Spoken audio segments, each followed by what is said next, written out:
Well, this is a News 2 breaking news alert. We are breaking into programming for this breaking news out of Dickson County. We have sentencing that is in. Stephen Wiggins, we are finding out what he will be facing as a sentence as it is imposed for Sergeant Daniel Baker's death. That is either life in prison without the possibility of parole, or he will be put to death. So we are waiting for that. I think we're going to take a live look now inside of the courtroom there. We are told that we are still waiting for the jurors and the judge to head back into the courtroom. Again, we are about to hear, we do hear that the attorneys are in there, so still waiting on the jurors and judge, and then we will hear what the verdict is. Again, on August 5th, a week ago today, Wiggins was found guilty on 10 charges in the death of Sergeant Baker.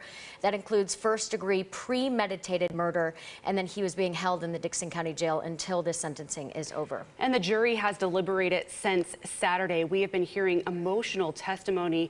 Stephanie Langston has been out there live for us every day. We have heard emotional stories from both Sergeant Baker's wife about what his daughter has endured since the death, and then hear from Stephen Wiggins and his mother as well. I think it was yesterday, recounting the fact that she was abused when she was pregnant, carrying Stephen, and saying that he has a hole in his brain, and that's what contributed to his actions in the death of Sergeant Baker. We are being told that Lisa Baker is now in court, and we also know that she has not missed a moment of this sentencing phase, any of the hearings. This has been going on since 2018. It's been a long process, and she has been writing, and we've been hearing from her, you know, through News 2, Stephanie Langston. She's been speaking to us.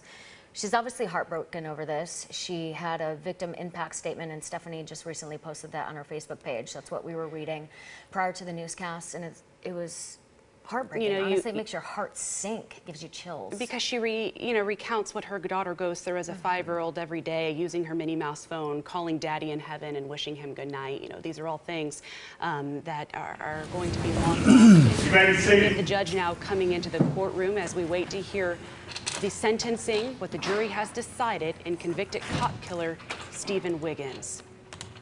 All right, ladies and gentlemen, let's get the defendant in, please. My calendar's on the desk. No, here it is.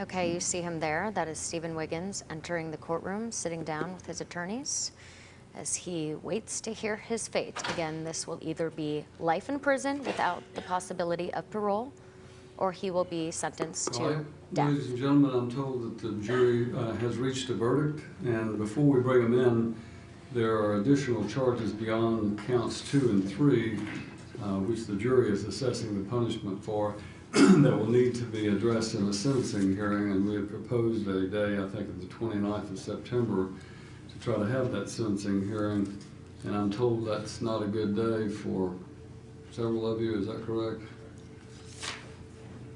Do we have another alternative day?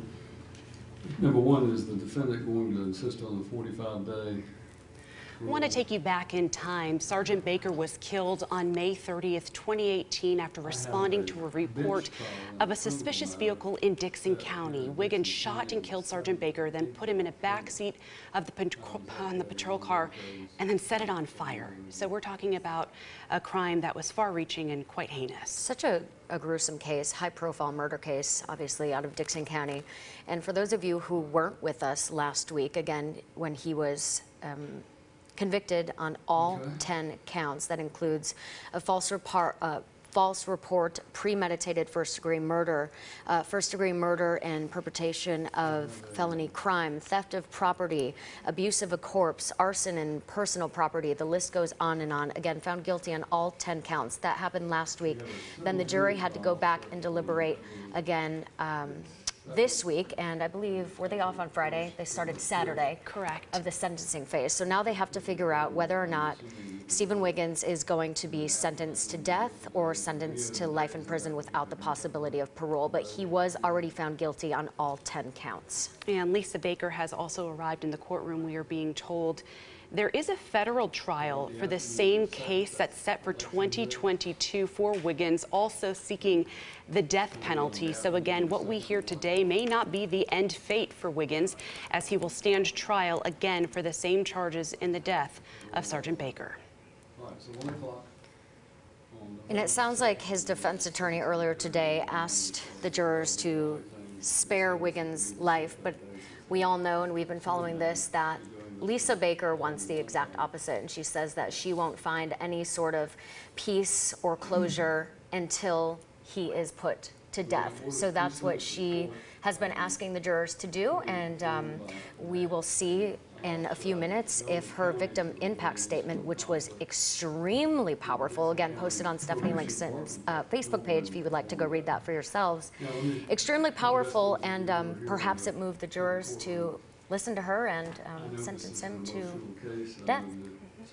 We should be finding that out shortly. In the meantime, as we talk about the hearings that have taken place the last couple days and those victim impact statements, hearing from Stephen Wiggins' mother, hearing from Stephen himself, a phone call from jail where he is speaking to his son, who is now 10 years old.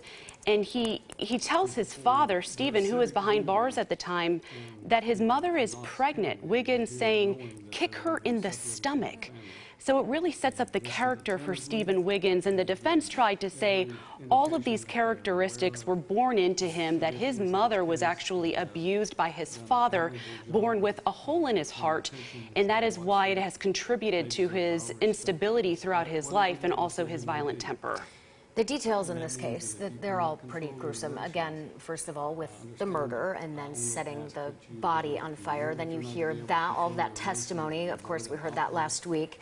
And then the impact statement. And now, because this has gone on for so long, we have so many family members listening to this, you know, friends of Sergeant Daniel Baker, the judge just asking everybody in the courtroom there to please keep their emotions in check as this verdict is read. Asking if you think that you will have an outburst, please step out of the courtroom. And I misspoke, I want to say too, saying that he had a hole in his brain, not his heart, saying that they were having some mental instability because of that. We understand now that the jurors are being brought back in here, 12 jurors from the area of Knoxville, I think is where they pulled the jury from. Correct, because they did not know anything about this case prior to the trial.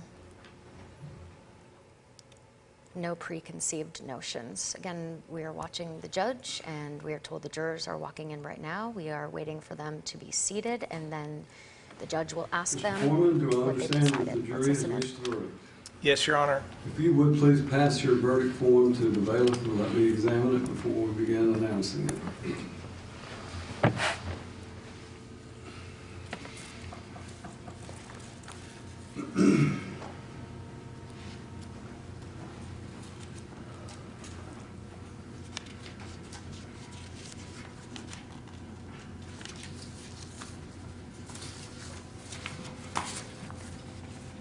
Right.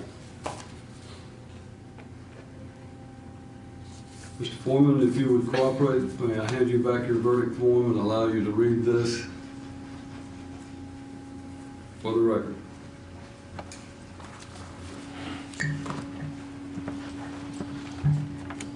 As to count 2 of the indictment, how does the jury find? Let me just tell you what, it might be simpler to do it this way. Do you find for life in prison, life without parole, or punishment by death? Punishment by death. And as to count 3, how does the jury find as well? Punishment by death. Have you noted on the form the findings of the aggravating factors that you have found beyond a reasonable doubt? Yes, Your Honor. And are they written in on the form itself? Yes, Your Honor. All right. And would you read those factors that you find have been established beyond a reasonable doubt? Yes, Your Honor. The defendant was previously convicted of 1 or more felonies other than the present charge, the statutory elements of which involve the use of violence to a person. Number 2, the murder was especially heinous, atrocious, and cruel. Number 3, the murder was committed for the purpose of avoiding interfering with or preventing a lawful arrest or prosecution of the defendant or another. Number 4, the murder was committed against a law enforcement officer who was engaged in performance of official duties, and the defendant knew or reasonably should have known that such victim was a law enforcement officer engaged in the performance of official duties. And number 5, the defendant knowingly mutilated the body of the victim after death. And does the jury signify that they have found beyond a reasonable doubt that those factors outweigh, those aggravating factors outweigh the mitigating factors? Yes, Your Honor. And have all of the jurors signed that form indicating that they unanimously found that to be the case? Yes, Your Honor. And as to count 3 of the indictment, without reading the same language, are those the same aggravating factors found for that count? Exactly the same, Your Honor. And have all of the jurors signified their unanimous verdict by signing that form? Yes, Your Honor. All right, thank you. You may pass that back.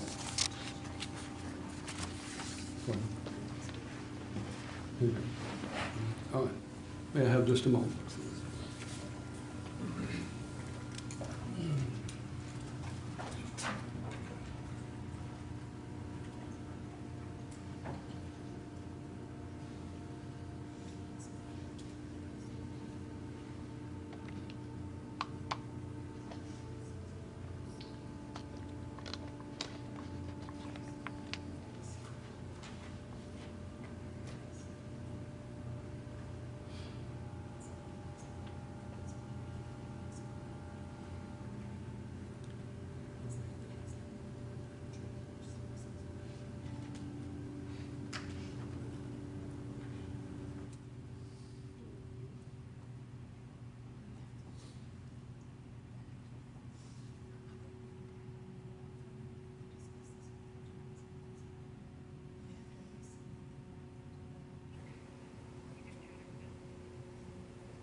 Okay, back here in the studio, we are waiting to hear back from the judge, but I want to draw everybody's attention to Stephen Wiggins. Again, he was just sentenced to death. Not really seeing any emotion on his face. Alex, you just saw him kind of look back at everybody in the courtroom, and I'm wondering who he was looking at specifically, but when that verdict was read, really no emotion on his face, and that's kind of how he's been Ladies and gentlemen, I need to this entire take up one thing. If you'll step back across the hall, please. Our alternates, you can stay where you are.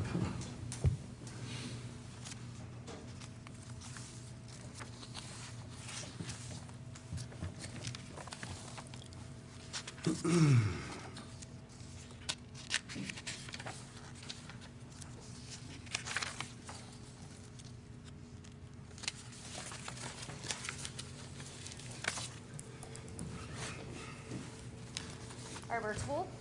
You just heard from the judge there. They're All right, taking counsel, some sort of what's been brief- pointed out to me by Ms. Right, Jones let's is listen that back in in. the finding as to the second aggravating factor, the jury found that the murder was especially heinous, atrocious, or cruel. They did not specifically specify the other elements of that aggravating factor, which was that the murder was especially heinous, atrocious, or cruel in that it involved torture or serious physical abuse beyond that necessary to produce death. So one of the ways of solving this would be to have the jury come back out. Let me then re-instruct them that they must make a finding as to that particular ground or aggravating factor and find all of the elements of that factor, or else find that it does not have all of the elements, in which case it would not be applicable. But for the record, I think it is correct that we would need to address that as an issue. Resubmit it to them and allow them to make that finding if they so choose. I would propose that if they do make that finding, that they simply add an asterisk to this form at the bottom as to whether or not they do find that to be the factor. There are 4 other factors which they correctly identified all of the elements to. So unless there's some strong objection to it that way or a waiver of anyone, I'm going to bring them back in and instruct them on that point and then go from there. You will have to instruct them that if they do not, they need to clarify whether they found all the elements. If they did not find all the elements, they will need to reweigh. Okay, what's going on right here is obviously those of you who are familiar with court proceedings and the judicial system, it's very particular, and it seems like the jurors And Alex, correct me if I'm wrong, there are 5 factors that they needed to touch on with this when they were convicting him, well, not convicting him, but they were reading the verdict, sentencing him to death, and they missed one of them. So it almost seems as though we have to go back and they have to reread it to correct. Correct. There are 5 aggravated factors that go into deciding whether or not it was a heinous and cruel crime. There are 5 of those factors that all need to be met in order to be found guilty and be able to be punishable by death. The jury only read 4 of the 5 factors. So you're hearing the judge there saying that he is going to instruct the jurors again. He is going to allow them to go back and deliberate. If in fact they do decide that it meets all 5, they can create an asterisk and still have Stephen Wiggins sentenced to death. And Alex, I think this really comes down to just a question of phrasing when the one juror was reading it to the judge. Let's listen back in. As to the aggravating factors, the instructions that I gave you defined the aggravating factor number 2 as being that the murder was especially, well, let me find it. The murder was especially heinous, atrocious, or cruel in that it involves torture or serious physical abuse beyond that necessary to produce death. In this form that you have submitted, you have found that number 2 applied, and you wrote in that the murder was especially heinous, atrocious, or cruel, but you did not include all of the other elements of that crime. So in order to have that be an aggravating factor in support of your verdict, I must resubmit this to you for you to go back and let you make a determination. You may have intended it to, but you have to make a determination as to whether or not you unanimously found all of the elements of that grounds to be, that factor to be applicable. And if you did, then you must signify, and I would suggest you just add an asterisk to add the additional factors that you found as to that number, that second enhancing factor or aggravating factor. If you did not find unanimously that it was proven, all of the elements were proven beyond a reasonable doubt, then you will need to reweigh the evidence against the other 4 against the mitigating factors to determine whether or not you still are in compliance with that. Everybody understand what I've explained? Yes. Right. So I'm going to ask you then to let me submit the original charge to you along with the 2 verdict forms that you have submitted, and we will await your return. And since I'm out of line, an asterisk below. That will be sufficient. Okay, the judge we again have a written explaining to the jurors what they need to go back and do. That is in fact your intent. The form that they originally submitted And do we all was need to initial that, or? I missing would say everyone something. initial that underneath the asterisk, and that would be the simplest way. All right? Yes, sir. Thank you. If you'll step back, then we will await your return. So the jurors will now go back, convene, and then they are going to deliberate, and they are going to resubmit their form. The form that was originally submitted found that the murder was heinous, atrocious, and cruel, but did not, apparently according to the judge, did not include other elements of the crime. That's right. So it sounds as though that this will be a quick finding, that the jury will go back and decide what they need to do to continue on with their sentencing here. We are going to continue to follow this, of course, and throughout the programming here on News 2. If in fact we have more information and we have some clarity as to what we're doing moving forward, we will be bringing that to you here first.